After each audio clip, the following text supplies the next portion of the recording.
Maulamulilo adzandi kuchoka,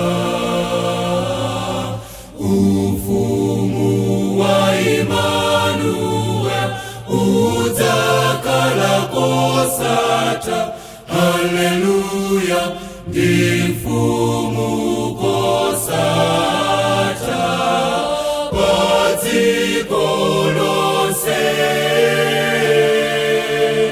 Kana mavuto akwe pa dziko, Yesu adzalamula.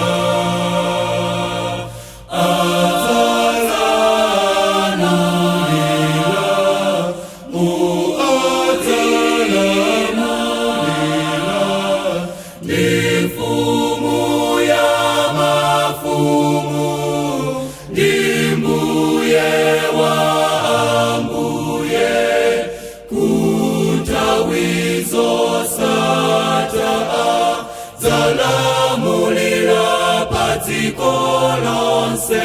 Haleluya, haleluya, haleluya, haleluya, ndi mfumu. Haleluya, ndi mfumu. Haleluya, ndi mfumu kunthawi zamuyaya.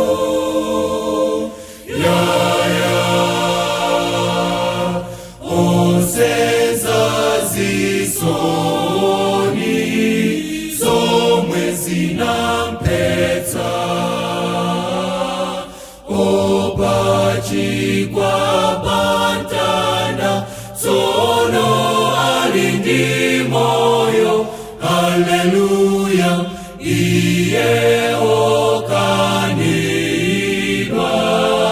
nafera ochimwa.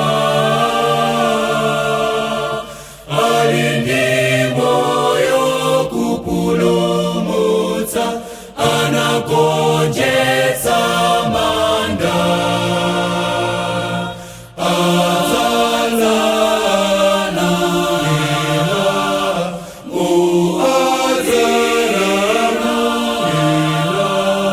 Ndi mfumu ya mafumu, ndi mbuye wa ambuye, kunthawi zosatha adzalamulira pa dziko lonse.